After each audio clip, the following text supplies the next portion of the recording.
Basi kama unaandika kichwa cha neno, andika kijana wa Kikristo anayetafuta mwelekeo. Kijana wa Kikristo anayetafuta mwelekeo. Bwana Yesu asifiwe sana. Bwana Yesu asifiwe. Amen. Maisha ni kama jua lenye mwangaza mwanana sana linapochomoza. Linapofika katikati mida ya saa 6 saa 7, joto linakuwa kali na lenyewe linakuwa linawaka. Tunaita jua la utosi. Bwana Yesu asifiwe. Ikifika jioni, yale makali yanapoa. Ndipo tunapoanza kuukaribisha usiku. Bwana Yesu asifiwe sana. Hii ni tafsiri ndogo kuonyesha kwamba ni maisha yako wewe ni kama jua. Asubuhi linapochomoza, watu wengi hulifurahia. Yaani panapokucha kila mtu anafurahia, si ndio? Tumetoka kwenye giza, sasa tunaingia kwenye nini? Kwenye nuru. Hatua za kimaisha, hiyo tunaita hatua ya kwanza ya mwanadamu. Unapozaliwa, watu makundi yanakusanyika, yanafurahia leo kuna mtu amezaliwa. Kwa hiyo sasa hapo ndio jua linachomoza. Hiyo ndio asubuhi yako. Inapofika mchana, kila kitu unakiona. Yaani unahitaji kumulika tochi. Huo ndio ujana. Sasa yaani hapo ndipo picha ya maisha yako inapojieleza. Hapo ndipo dhamira kuu ya maisha yako inapojieleza kama kijana. And then jioni jua linapozama, huo ndio uzee. Au nyakati ambazo unakaribia uzee, unakaribia kufa. Bwana Yesu sana. Hatukuumbwa tufe vijana. Haleluya. Hatukuumbwa tufe vijana. Tuliumbwa tuishi then tufe uzeeni. Bwana Yesu sana. Sasa kijana wa Kikristo anatafuta mwelekeo ni upi? Maisha ya kibinadamu ya kawaida, unawaza ipo siku I'll be there. Ipo siku nitakuwa na magari, ipo siku nitakuwa na manyumba, nitakuwa na mke na mume mzuri na watoto, familia nzuri yenye amani na upendo na yenye kumtumikia Mungu. Bwana Yesu asifiwe sana. Lakini hivyo vyote havitengenezwi lele mama. Yaani hivyo vyote, maisha mazuri, nyumba nzuri, gari, mke, mume mzuri, ndugu jamaa wazuri, familia iliyokuwa bora, havitengenezwi kwa nguvu tu ya kawaida. Bwana Yesu asifiwe sana. Lazima ipiganwe vita. Bwana Yesu asifiwe. Kabla tujaanza kusoma maandiko, niwape ushuhuda kidogo. Leo wakati nakuja kwenye mkesha huu, njiani wakati naelekea kupanda usafiri, nilikutana na rafiki yangu ambaye tunasoma naye chuo. Tukakutana pale njiani, akaniita, "Azizi." Hadi kashtuka. No. Akaniuliza, "Vipi?" Nikamwambia, "Sasa usiku unaenda?" Naenda kumkesha pamoja. Tunamkesha, tutamkia kesho asubuhi. Walikuwa wawili. Mmoja akasema, "Aisee, hongera sana kwa sababu muda huu ulioamua uache kitanda, uache usingizi, ukamtafute Mungu, hautopotea. Yaani huu muda hautopotea." Sikujua anamaanisha nini. Lakini nilipozidi kutembea hatua mbili mbele, nikajua nini alikuwa anamaanisha. Na kabla sijaondoka, yule mwingine nilimuuliza, "Umetoka wapi saa hizi? Mbona una begi?" Akaniambia, "Nimetoka Muhimbili." "Umetoka Muhimbili kuna nini?" Unajua ukisikia neno Muhimbili kwa kawaida lazima uitupe. Jambo kubwa hilo la kiafya limetokea. Akaniambia, kuna dogo wangu mmoja naye kaa naye. Of course ninamfahamu yule kijana. Kuna dogo mmoja nakaa naye, aliumwa, akapelekwa Muhimbili. Unajua inafikia hatua mtu anaumwa mpaka unapelekwa Muhimbili. It's not sio jambo rahisi, si ndio? Yaani inaonekana ni serious issue. Kauliza, "Muhimbili ameenda kufanya nini? Anaumwa sana." Akasema alipata ajali akavunjika uti wa mgongo. Can you imagine?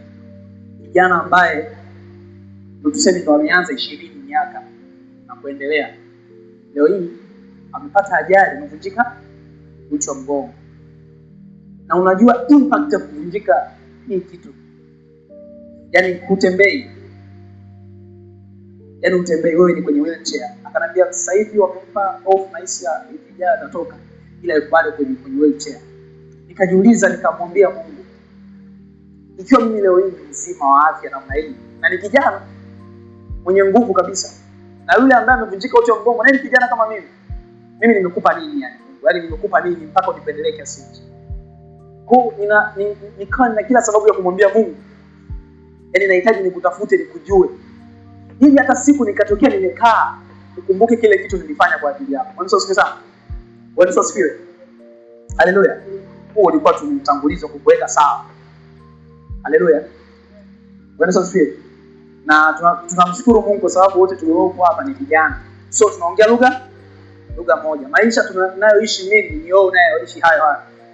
Maisha ambayo unapitia wewe na changamoto hizo ambazo mimi napitia. Kwa hiyo tuko kwenye boti moja ila mawimbi tofauti. Bwana asifiwe sana.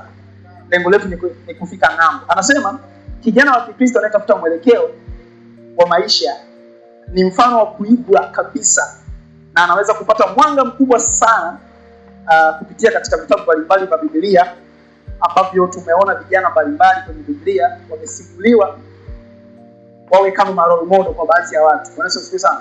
Mimi kwenye Biblia nina role model wangu kama wawili. Role model wa kwanza ni Daudi. Yes, wakati naokoka, wakati naanza kuijua dini ya Kikristo. Of course mimi nilikuwa Muislamu, pure Islamic. Yaani kipindi kama hicho cha mwezi mtukufu wa Ramadhani, kama sasa hizi ni kwenye saa 6 saa 7. Nimeshasahau.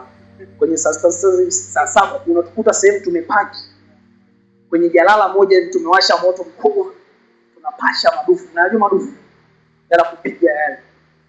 Alafu saa 8 saa 9 hivi kishakaribia tunaingia road, tunapiga ile kula daku mpaka saa 11 hivi ndio tunaenda mnalala. So yani siku yetu ilikuwa ni hapa msikitini, ilikuwa ni hapa. Utaniambia nini kuhusu Uislamu? Sasa baada ya kuanza kujua dini ya Kikristo, baada ya kuijua kweli iliyokuwa ndani ya Yesu Kristo, nikaokoka, nikamjua Yesu na Yesu akabadilisha maisha yangu. So unaponiona hivi ni ushuhuda tosha. Bwana asifiwe sana. Pure Islamic ambaye nimekuja kwenye wokovu kwa uchungu mkali. Bwana asifiwe. Yaani nina uchungu na wokovu kama mimi ndio nimeuanzisha. Na ndio maana yani simwangalii mtu anafanya nini kwenye wokovu na mimi ndio nifanye. Yaani nafanya kile kitu ambacho najua ndani yangu na msukumo wa kufanya. Bwana asifiwe. So nilipenda jina la Daudi. Kwa nini? Wakati nasoma kitabu cha Wafalme, kuanzia kwenye Samueli mpaka kwenye Wafalme pale, unamwona Daudi ni kijana ambapo kalianza kama tunaita kama yani kalianza kama underdog. Yaani ni mtu fulani ambaye kwanza alikuwa ni mchunga kondoo. Bwana asifiwe sana. Alikuwa ni mchunga kondoo. Yaani Daudi alikuwa anatoka na kondoo asubuhi nyumbani. Ni mchungi tu kama kawaida. Yaani kwa mfano kwenye familia zetu kule kijijini kuna wachungi ambao asubuhi saa 12 wanaamka na mifugo, wanapeleka malishoni, tena jioni wanafanya wanarudisha. Mtu kama huyo ndio alikuwa mtu kama Daudi. Hakuna aliyewahi kudhania kama Daudi atakuja kwa siku moja mfalme. Hakuna aliyedhania kama siku moja Daudi atampiga Goliath, mtu ambaye aliwasumbua na Israeli kwa muda mrefu. Unasikia sana? Hakuna mtu anamnaye aliyodhania. Yaani ndoto ya Daudi hata yeye mwenyewe anahisi alikuwa hajui nini kitakuja kutokea kwenye maisha yake. Lakini ile imani aliyokuwa amebeba ndani yake, ile nguvu ya Mungu iliyokuwa inatembea na yeye inamuongoza, ndio ikampa ule ujasiri wa kusimama na kumpiga Daudi na kumpiga Goliath. Unasikia sana? Kabla ya hapo kuna matukio mengi ambayo Daudi aliyapitia akiwa msituni, akiwa malishoni. Daudi ni kijana kadogo, yani ukisoma kwenye Biblia Daudi na Goliath, yani Daudi walikuwa kama 6 hivi, ukiwapandanisha juu ndio wanafikia Goliath mmoja. Sasa Daudi kalikuwa ni kajitu kadogo. Siku moja akatoka ameenda kupeleka mifugo malishoni. Kwenye pita zake, tunajua porini kuna wanyama wakali ambao wanatamani mifugo, wanakutamani na wewe. Sasa wale chunga wanaelewa. Yaani unakutana na mnyama ambaye anatamani akukule kwanza wewe, alafu tena amalizane kwanza na wao, kwa sababu akila kwanza hao ndio wote akikia.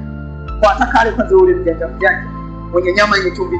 Sasa nyama ya binadamu ina chumvi. Ndio maana simba kila nyama huwa anauawa, akila nyama ya mtu huwa. Sasa kwa hiyo Daudi wakati yuko malishoni, yuko zeta mbugani, akatokea mnyama mkali. Bwana asifiwe sana. Akatokea mnyama mkali. Mnyama gani? Akatokea dubu. Unajua dubu? Dubu ni mnyama fulani mwenye nguvu sana na ana makucha, yani of course ni mnyama mkali. Daudi alikabiliana na yule dubu akamuua. Huo ni ujasiri ambao kwa kawaida kwa mtu yoyote ni ngumu sana kufanya, lakini kutokana na ile nguvu na ile spirit aliyokuwa nayo ndani yake ya kimungu ikamfanya Daudi afanyaje? Aweze kushindana na yule mnyama. Huyo ni Daudi, a short story. Mtu mwingine kwenye Biblia ambaye ninavutiwa na historia yake ni Yusufu. Yusufu mmoja kati ya mtu ambaye aliishi maisha sasa hivi tunaita ukija kanisani ukienda kwenye pale unaitwa mtakatifu. Jana mtakatifu. Church boy, yes, church boy. Sasa Yusufu alipita kwenye hizo level zote. Yaani Yusufu katika watakatifu yeye alikuwa mtakatifu. Yaani katika watu ambao walitamani kumuona Mungu uso kwa uso ni Yusufu. Yaani kwa kijana wa sasa hivi unapata fursa ya kukutana, ya kung'ang'aniwa na mama mwenye hela. Anakupeleka mpaka ndani, anakushika vizuri. Yaani sisi tunaelewana vijana. Yaani tunapozungumzia mama mwenye pesa kwa lugha ya sasa kwa mshangazi, mzito, yaani mwenye pesa nzito. Unajua? Yaani mke wa kiongozi mkubwa kwenye serikali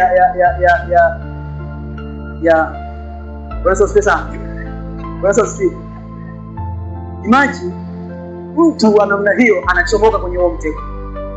Yaani kilikuwa ni kitendo tu cha kulala naye and then ukiamka maisha yako yanafanyaje? Mbadilika. Lakini Yusufu kutokana alikuwa anaongozwa na Mungu, yaani mwelekeo wa maisha yake kwanza ulitengenezwa ndani ya hofu ya Mungu. Unaweza Yusufu asingekuwa na hofu ya Mungu angefanya. Sio? Yusufu ametoka kwenye maisha ya shida. Yaani maisha ambayo aliuzwa. Si unajua Yusufu aliuzwa utumwani. Alitupwa kwenye shimo. Wamidiani wakamwona ni biashara, akamchukua akamuuza. Hiyo cycle yote yaani ilikuwa inaonyesha kabisa kwamba Yusufu hana nini? Hana thamani. Sasa leo hii anapata bahati, yaani ya hiki hapa ni kitendo cha, yaani wanasema ni kipa ametoka golini mbaki goli wewe na mpira cha kufanyaje? Cha kuscore. Yeye akageuka nyuma, akasema hapana, siwezi kufanya kitu cha namna hiyo. Mwelekeo wa maisha yake kwanza alitengeneza ndani ya hofu ya Mungu. Bwana asifiwe. Leo hii ukionekana una girlfriend wala boyfriend unaonekana mshamba. Unapita na wakati.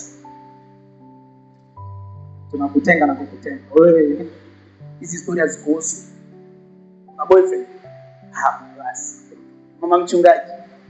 Una girlfriend au unakipiga cha chiboi kai. Yaani vijana tumeshatengenezea vikundi viwili. Bwana asifiwe sana. Alafu kuna wale wabaya zaidi, yani wale tunaita nyoka. Wanaitwa kinyonga, si eti? Mkiwa kwenye ukijani, naye anakuwa kijani. Mkichange kwenye ukuru anakuwa, hao ndio watu wabaya kuliko. Yaani ni watu wabaya hujawahi kuona kwenye maisha yako. Kwa nini?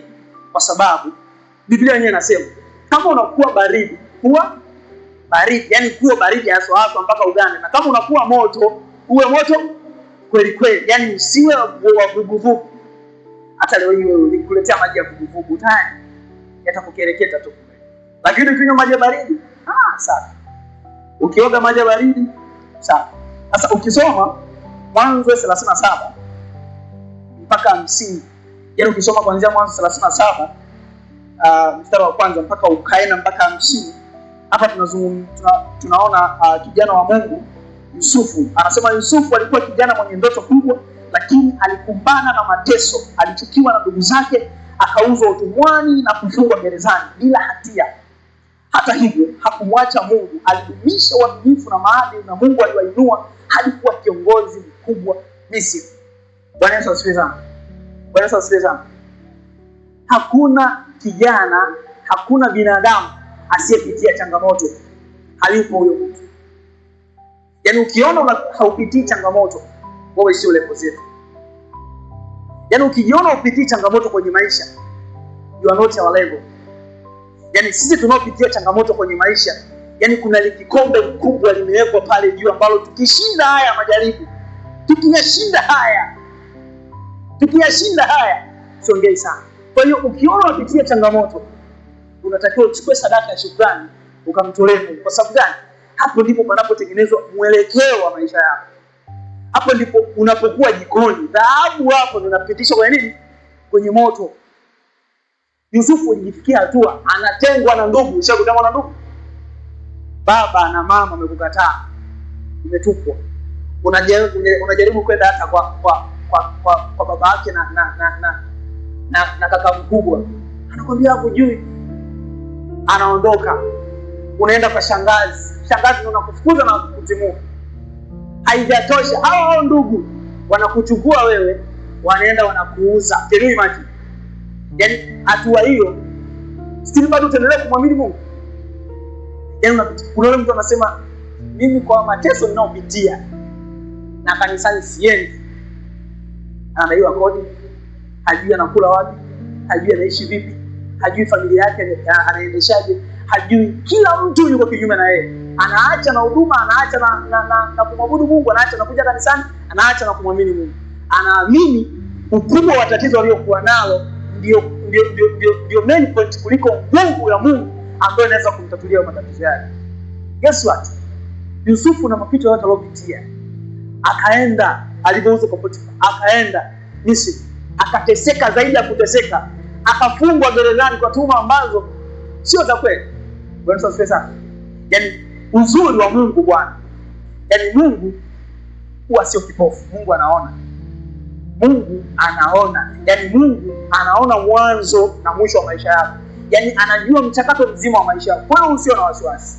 Usiwe na haraka. Yaani mambo ya Mungu hayahitaji haraka. Bwana asifiwe. Wewe angalia tu waliokuwa na haraka na mambo ya Mungu. Watu wamepotelea. Yaani mtu anataka matokeo kabla ya process. Kuna mwanzo, kuna process and then kuna results. Sasa kuna mtu anaanza mwanzo then anataka results. Hajapita kwenye process. Kwenye hatua za kiungu haipo hicho kitu. Lazima upite kwenye process. Lazima utengenezwe. Unasikia sana? Kubali mchakato. Amina. Tuko sawa? Yusufu pamoja na hayo yote aliyopitia. Mungu ikafikia hatua ya kumthibitisha Yusufu. Yaani Mungu akataka kuthibitisha kwamba kuna mtumishi wangu hapa. Kilichotokea ni Mungu akatengeneza ndoto. Unasikia? Akatengeneza nini? Akatengeneza ndoto. Ndoto haikutengenezwa kwa mtu mwingine zaidi ya nani? Zaidi ya mfalme. Mfalme alioteshwa ndoto, lakini hajui maana yake. Mungu anawapa watesi wako maswali magumu ambayo hawawezi kuyatatua. Lakini njia ya pekee ya kuyatatua ni pale ambapo atatumia mtumishi wake kwenda kumthibitisha. The same case ilitokea kwa Daniel. The same case ilitokea kwa nani? Daniel. Na nani mwingine? Yusuf. Na nani mwingine? Okay, sawa, tuachane na baada ya mfalme kuoteshwa ndoto, nani wa kutafsiri? Maswahaba wakaja, shekhe, wasoma nyota, kila aina ya mtu wakaitwa. Je, inaota hivi na hivi ina maana gani? Wapiga ramli mpaka jeshi likatoka empty. Yaani unajua tu kabisa hii ndoto haina mwelekeo, haipo namna hiyo. Mungu akainuka kijana kamoja kaliko kuwa gerezani, Yusufu kakaletwa, kakatafsiri ndoto, kakatoa mipango mikakati ya ile na namna ndoto inavyotakiwa iwe. Mwisho wa siku leo tunazungumza kwenye Biblia, Yusufu alikuwa waziri mkuu. Sasa yaani alikuwa waziri mkuu, nyadhifa kubwa kwenye nchi ya Misri. What a moment! Mtu ambaye alipitia shida, dhiki, taabu, kuachwa, kukataliwa, ikafikia hatua ya kuuzwa utumwani. Leo still anasimama mbele za watu anaongea as a prime minister. Sasa mchakato wa Mungu ni mgumu sana. Yaani njia za Mungu hazipimiki. Sasa yaani njia za Mungu hazipimiki. Na ukiona upitii changamoto, nimekwambia, ukiona upitii changamoto au unapitia changamoto leo, kesho uko shwari. Kesho uko shwari.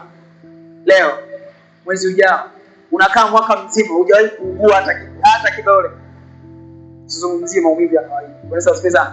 Yaani kuna tu ile namna, yaani unaona watu wanakuwa kinyume na wewe. Ulishakukataliwa? Yaani ulishaikuwa kwenye sehemu kama kwa ya Free Generation, alafu wewe kila utakachoongea yaani kama akionekana, yaani kila utakachokitamka wewe tutakuona tu ameongea kile sawa.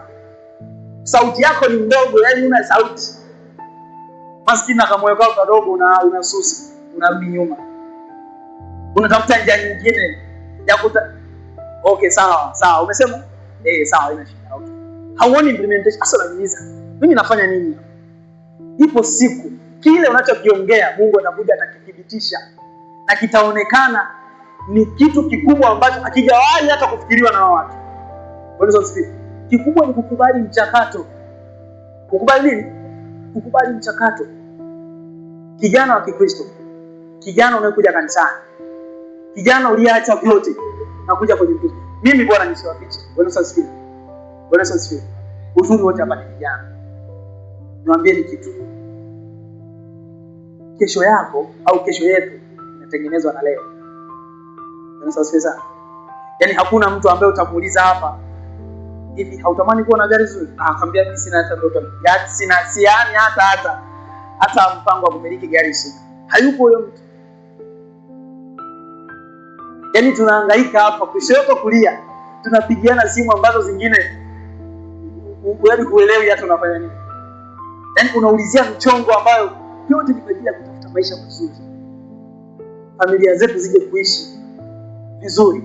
Bwana asifiwe. Hatulali, tunapigana usiku kucha na mbu. Tunashinda sehemu ambazo ni hatarishi. Yote kwa ajili ya kutafuta nini? Kutafuta pesa. Lakini unapotafuta pesa kumbuka kutafuta Mungu. Bwana asifiwe sana. Yaani huu ndo umbi ambao utaambiwa unabidi utafute, yaani unabidi utafute hela. Tafuta hela kwa nguvu. Sasa utaitafuta hela ndio utaipata. Safi kabisa, utaipata hela. Lakini kumbuka hela ina mwisho na maisha yana mwisho. Lakini ufalme ambao tunautegemea hauna mwisho. Hauna kikomo. Unapotafuta pesa, tafuta na ufalme wa Mungu kwanza. Tafuteni kwanza ufalme wa nini? Tafuteni kwanza ufalme wa nini?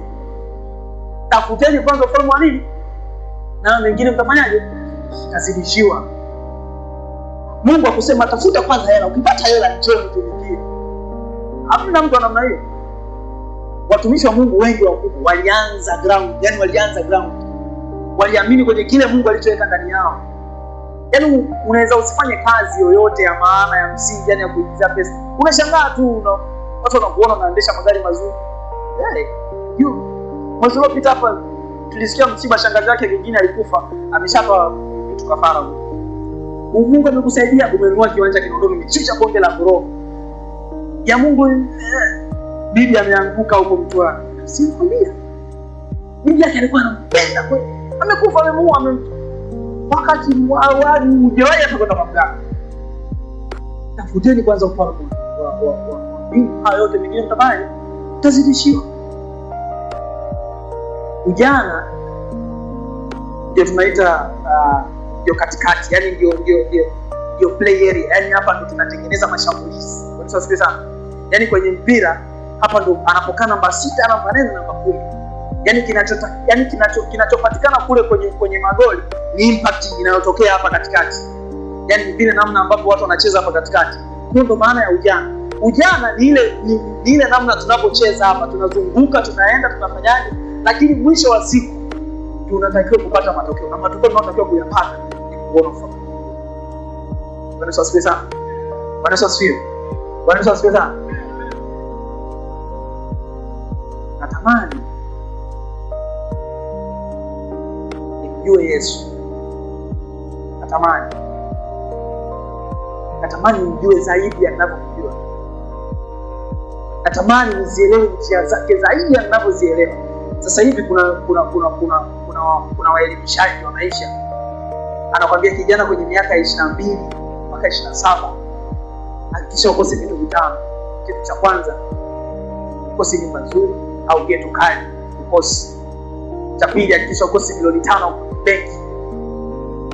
Cha tatu, hakikisha ukose mtoto hata kama hujaoa. Kisha tu na mtoto anyana. Hakikisha tu una mali, una kama mtoto. Waelimishaji hao. Kitu cha 4, hakikisha unavaa vizuri, yani unakula pamba mingi fresh, yani hakikisha unatupia kodi fulani hivi za Kinyamwezi, yani mtu akiona unajua ile yani hivyo, yani hata ukienda kuomba namba mtu fulani hivi unamkia hivyo. Kitu cha tano, akisha yani kwenye mzunguko wako, yani vile tu, yani mambo ya ujana fulani, yani mambo ya ujana fulani, lakini unasahau kumtanguliza Mungu kwenye kila kitu. Yani huwezi kuvipata hivyo vyote kama hujamtanguliza Mungu mbele. Yani mali, fedha na dhahabu ni mali ya nani? Ni mali ya Bwana. Vipo tu Mungu amevishikilia. Ni wewe kwenda kufungua kwa msibani. Sikumwagikie. Yani sikumwagikie. Na Mungu akiamkubariki, my friend. Kuna mtu mmoja aliishi maisha ya shida. Yaani aliishi maisha ya shida sana. Mtu alikuwa hana hata kitu. Kula hapa, yani pakula hapa ni pakulala hapa, yani hapafahamu. Ulishafikia hatua mpaka ukawa unatamani kula na anayekula. Ulishafikia hatua ya kutamani kula na anayekula. Yani wewe ndo ule mdomo unaofanyaje? Tumbo limesinyaa, siku 3 halijaona kitu. Maisha magumu, familia inakutegemea, mke unaye, watoto, ndugu, jamaa. Na wewe ni kijana mzima kabisa, yani mtu ambaye kweli una nguvu. Unaona Mungu anachelewa. Unaenda kanisani, unarudi, umekaa nyumbani, anapita kamshikaji kako kana range fulani hivi nyeusi na waka taa mwakumwaku. Umevaa suruali moja hivi, ukipasua vizuri zinachanika 7. Na shati fulani hivi nyekundu ya Man U. Kila siku kanisani. Na kiatu fulani hivi yani unajua kuna viatu fulani hivi vimevaliwa mpaka hii soli imeponyea upande mmoja, yani kina hivyo yani. Vipi mzee wangu? Shida nini? Maisha kaka, maisha mzuri. Unapata wapi hela? Hela zipo. Hela zipo. Vijana sasa hivi pesa ipo. Napataje pesa? Ni kijana ambaye umelelewa kwenye mazingira mazuri ya kumjua Mungu. Pengine mama alikuwa mchungaji, baba alikuwa mchungaji, wameishi kwenye maisha ya wokovu, wamekulea mtoto vizuri. Bahati nzuri Mungu anakupitisha sehemu ambayo anajua ukitoka hapo atakutumia kwenye kazi yake ipasavyo. Unaamua tu, nina familia, mke wangu anaumwa, mke wangu ni mjamzito, nina watoto wawili wamerudishwa hata jana, sielewi ndugu yangu nafanyaje. Pesa ipo. Mbona tunamiliki vitu vikali? Unaga gari napita na waka mwakumwaku. Yani gari fulani hivi ikipaki sehemu hivi, kwanza kuku zote yani kuku nini zinaondolewa tusije kukanyia ile gari. Unaweza sikiliza? Anakuambia utakubali, utaweza masharti. Kaka, mimi chochote nitafanya imani tunipate, chochote nitafanya. Sawa. Kesho tukutane Ubungo pale, Ubungo Matatu, tuchukue twende sehemu. Sawa, saa ngapi? Nitakwambia sawa. Unalala usiku mzima ulalia, usianipigie niambie. Mara simu inaita. Anakupigia. Sasa nisikie, kesho saa 6 mchana tukutane sehemu fulani. Sawa, haina shida. Unamwambia unaonyesha mke wako.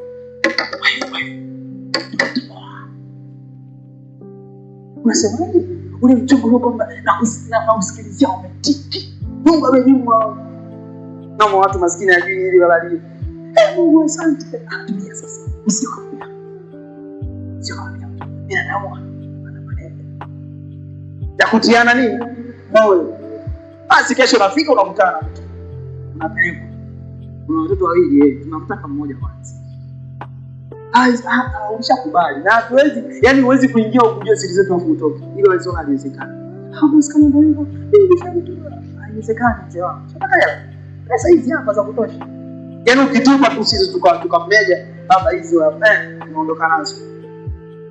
Una uchungu na familia, unazitaka hela. Na wakati ilikuwa ni kitendo cha kusubiri tu Mungu afanye. Yaani kitendo cha kusubiri tu Mungu afanye. Mimi hakuna kitu napenda kama kusikiliza historia ya Bishop. Yaani bishop ikaida kikuadisia maisha fulani hivi alopitia. Sasa kumbe mimi bado. Kuna siku moja alikuwa anatuambia Dar es Salaam bado haijui vizuri. Yaani haijui kabisa. Yeye anajua Temeke mwisho, anapajua Temeke mwisho hospitali si na kona so. Mitaani kama mitatu tu hivi ndio anaifahamu. The way Mungu alipokuwa mwaminifu anapopitisha watu kwenye changamoto nzito. Lakini Mungu anajua kabisa ninapokupitisha ukiwa mvumilivu, yaani uvumilivu kwenye hii moto unaokupitisha utakuja kula matunda. Anakwambia kuna siku aliamka saa 10 usiku. Alikuwa na 2000 tu ametoka nao kwa imeisha yote. Ana hata akili. Kaenda kwenye kituo cha daladala, amepaki. Anasubiri gari.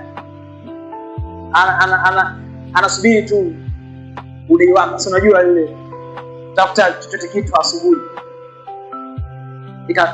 Ikaja gari. Imekuja gari pale linapakia Muhimbili. Akamfuata dereva. Dereva anapakia Muhimbili, konda wangu bado hajaja. Tukienda tukirudi hivi mtakuna nili. Haya. Akasema nikapanda kwenye ile gari. Panda kwenye ile gari kaanza kuita Muhimbili. Kituo anachokijua yeye ni Muhimbili. Ni Muhimbili. Jana ikato Muhimbili. Gari kifika tu pale, wewe sasa shusha. Dereva ndo anasimamisha na shusha. Muhimbili. Napakia anaenda. Ikifika sehemu Muhimbili, ajua hapa tunashuka hapo, tunapita. Saa kurudi Temeke mwisho. Kafika pale nakwambia kapata shilingi ngapi? 2000. Can you imagine? Alipopata 2000 kidogo nafsi ikasazika kwa sasa hapa ina akiba kunisukuma. Hiyo yote unaona the way suffering ya mtu aliyeaminiwa na Mungu anapopitishwa. Ndio maana nikasema tupo kwenye boti moja lakini mawimbi nini tofauti. Kuna mtu leo hii unaweza kusingiziwa kesi ambayo hujawahi hata kuiwaza kwenye maisha yako. Ushasingiziwa kesi ya kubaka wewe. Yaani umetaitishwa kabisa, mtoto anakulilia, "Ni wewe Kevin umenibaka." Minister tuna kila siku huko kanisani na Biblia.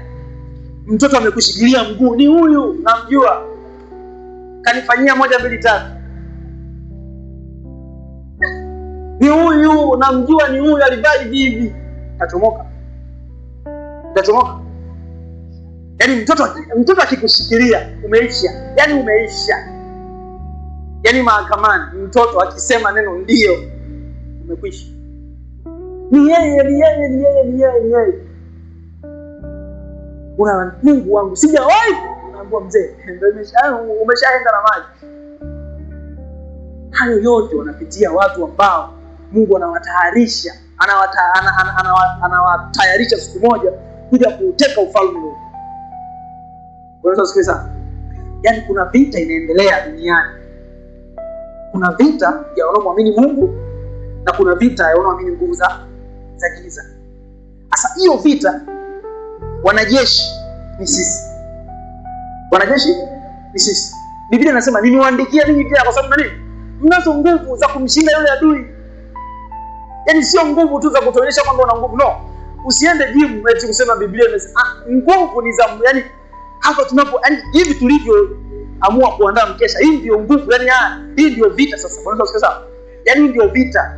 Yaani hapa ndio tunatengeneza mwelekeo wetu sasa. Hapo ndio tuna kama ni mwenye simenti analeta, kama ni mwenye tofali analeta. Yaani kuna kitu tunakitengeneza hapa. Yaani leo hii utaona kama mbona naenda tu kanisani narudi nafanya nini? Sioni matokeo. Kile ninachomuomba Mungu unaweza kumuomba Mungu leo ikapita miaka 10 ndio akakujibu. 10 years unasubiri tu.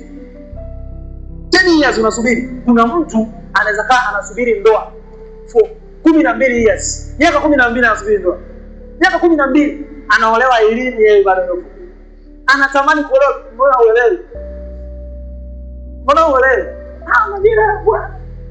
Majira bwana nikika mtaolewa. Mbona uelewi? Unaweza kuwa unaolewa. Anatamani anaenda magotini tena kwa Mungu. Mungu kama kuna sema nimetubu vya kutosha. Na mimi natamani niolewe, niondokane na hii aibu.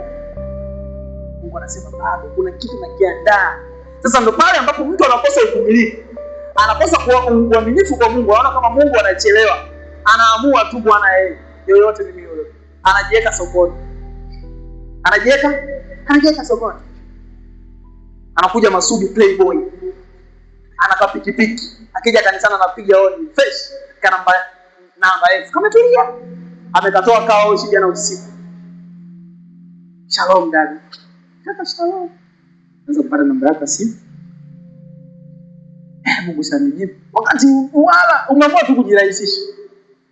Masudi anachukua anapeleka Kinondoni, anamaliza shida zake, anakuacha. Kila mtu kanisani wao ukimwangalia, yani wewe kaka sina naye. Anakufanyaje tena mtumishi? Yani anajishauri katika gato akajishauri. Ni hivyo tuliamua kujirahisisha kapita. Wanaweza sikiza. Lakini ungeamua kukaa kwenye misingi ile ambayo Mungu amekuwekea. Yaani ukijua misingi, yaani ukijua njia za Mungu hutapata shida. Unasikia? Yaani ukizijua njia za Mungu hutapata shida. Yaani utajua kabisa kweli haya ni mapenzi ya Mungu. Na mapenzi ya Mungu siku zote tunayaacha yatimizwe. Hata kama yanafanyaje? Hata kama yanauma. Hata kama yanaumiza moyo, tunayaacha yanafanyaje? Yanatimizwa. Kwa sababu tunajua lipo kusudi ndani yetu limewekwa. Bwana sana. Lipo kusudi ndani yetu limewekwa. Bwana asifiwe. Sasa kwa kumalizia, ningeomba tusimame kwa imani kabisa. Tunataka tusimame kwa imani kabisa. Tusimame kwa imani kabisa. Bwana asifiwe sana. Bwana asifiwe. Usijihisi umekata tamaa. Ukihisi unahisi kuchoka, ukiona kila kitu kwenye maisha yako kinavurugika, jawabu ni moja: kubali mchakato. Kwa Kiingereza wanasema trust the process. Process inatengeneza mwelekeo wako wa kesho. Bwana asifiwe sana. Bwana asifiwe. Amen. Kuna sala hii hapa fupi sana ambayo itatufaa sana. Bwana asifiwe. Bwana asifiwe. Basi hapo ulipo utulivu tu, kwa kumaanisha ungefumba macho. Ungefumba macho kwa imani, tamka maneno kwa imani. Tamka maneno kwa imani kabisa. Ambapo tunakuta kuyatamka hapa mbele za Bwana. Sisi kama vijana ambao tunatafuta mwelekeo wa leo na kesho kwenye maisha yetu.